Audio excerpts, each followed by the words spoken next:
नमः शिवाय। नमस्कार दोस्तों, स्वागत है आप सभी का आपके अपने यूट्यूब चैनल खुशहाल ज़िंदगी में। दोस्तों, कई बार ऐसा होता है कि बहुत पूजा पाठ उपाय करने के बाद भी हमारी मनोकामनाएं पूर्ण नहीं होती। तो आज के वीडियो में मनोकामना पूर्ति हेतु भगवान शिव का एक बहुत ही अमोघ उपाय लेकर आई हूँ, जिसे करने मात्र से साधकों की समस्त मनोकामनाओं को महादेव पूर्ण करते हैं। तो वीडियो को अंत तक जरूर देखिएगा ताकि आप यहां से पूरी जानकारी लेकर जा सकें, क्योंकि आधी अधूरी जानकारी कभी भी हमें पूर्ण फलों की प्राप्ति नहीं करा सकती। वीडियो को अंत तक देखें और इस उपाय को करें। शीघ्र ही महादेव की कृपा से आपकी वो मनोकामनाएं जो आज तक पूरी नहीं हुई थी वह पूरी होगी। तो करना क्या है, इस उपाय को आप किसी भी महीने के सोमवार से, खास करके अगर शुक्ल पक्ष के सोमवार से आरंभ करते हैं तो यह ज़्यादा अच्छा माना जाएगा। वैसे आप किसी भी महीने के सोमवार से इस उपाय को आरंभ कर सकते हैं। आपको करना क्या है, किसी भी शिव मंदिर में 21 या फिर 31 बेलपत्र, जिसमें आप सुंदर से चंदन का लेप सभी बेलपत्र पर एक एक बिंदी सफ़ेद चंदन का लगाकर रख लेंगे तैयार करके। साथ में एक देसी घी का दीपक तैयार करके रख लें।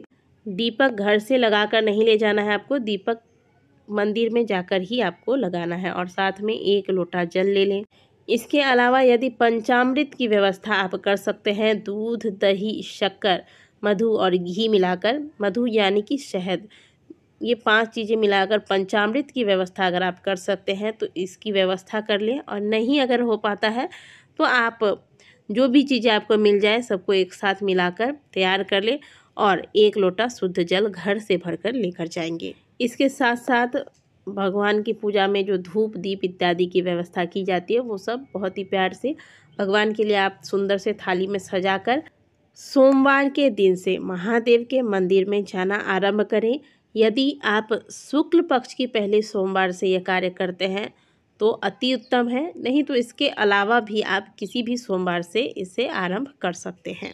और जिस भी दिन से आप यह आरंभ करते हैं, आप लगातार 21 दिन, 31 दिन या फिर 40 दिनों का नियम इस कार्य को करने के लिए आप संकल्पबद्ध हो जाएं। आप नियम बना लें कि लगातार जिस भी सोमवार से यह कार्य आरंभ कर रहे हैं, या तो आप 21 दिन या तो 31 दिन या फिर आप 40 दिनों का संकल्प ले लें और प्रत्येक दिन महादेव के मंदिर में ओम नमः शिवाय, ओम नमः शिवाय, ओम नमः शिवाय का मंत्र जपते हुए महादेव के मंदिर जाएं। मंदिर जाकर सबसे पहले शिवलिंग के दर्शन करें, महादेव को प्रणाम करें।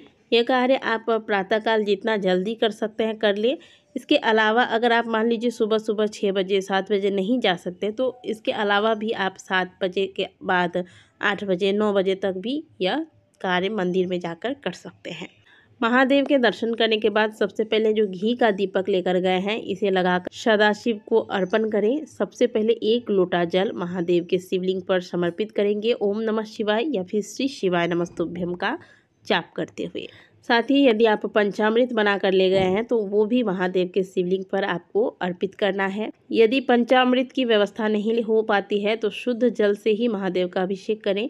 इसके बाद कोई भी ऋतु फल ले जाना चाहें या फिर सफ़ेद मिठाई वगैरह ले जाना चाहें महादेव को, वो प्रतिदिन के हिसाब से महादेव को आप एक एक फल या फिर कोई मिठाई अर्पित करें। अब जो आप बेलपत्र लेकर गए हैं 21 या 31 या जितने भी बेलपत्र आप लेकर गए हैं, वह बेलपत्र एक एक करके उठाइए, ओम नमः शिवाय बोलकर महादेव के शिवलिंग पर समर्पित करते जाइए। एक एक बेलपत्र ओम नमः शिवाय बोलकर अर्पित कर रहा है। और अर्पित कैसे करना है आपको पता ही है कि महादेव के शिवलिंग पर जब अर्पित करेंगे तो चिकना वाला हिस्सा शिवलिंग को स्पर्श करता हो बेलपत्र का, इस प्रकार से अर्पित करना है।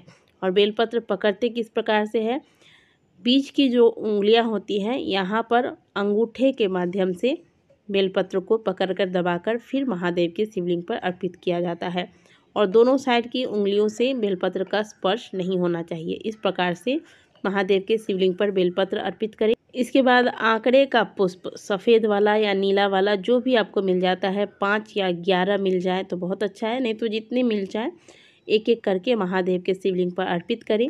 फिर महादेव के समक्ष हाथ जोड़कर अपनी मनौती मांगे। आपकी जो मनोकामना है महादेव के समक्ष कहें और इस पूरे कार्य को करने के दौरान आप इस बात का ध्यान जरूर रखिएगा कि आपका मुंह उत्तर दिशा की ओर हो। महादेव की साधना जब भी की जाए उत्तर की ओर मुँह करके की जाए, यह श्रेष्ठ साधना होती है। इससे आयु, यश, धन की वृद्धि होती है। इसके बाद भगवान शिव के शिवलिंग की परिक्रमा करें 21 बार। अब यहाँ ध्यान रखिएगा कि शिवलिंग की परिक्रमा कभी भी पूरी नहीं की जाती है।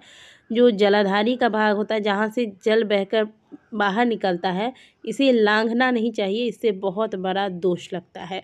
तो हमेशा आधी परिक्रमा ही करनी चाहिए शिवलिंग की। तो आप 21 बार आधी परिक्रमा शिवलिंग की कर लें। इसके बाद पुनः भगवान को प्रणाम करके वापस घर को आ जाएं। एक बार इस विधि से आप महादेव को लगातार 21 दिन, 31 दिन अथवा 40 दिन पूजा कर देखिए। आपकी जो भी मनोकामना है, आशुतोष भगवान आपकी मनोकामनाओं को अवश्य पूर्ण करेंगे।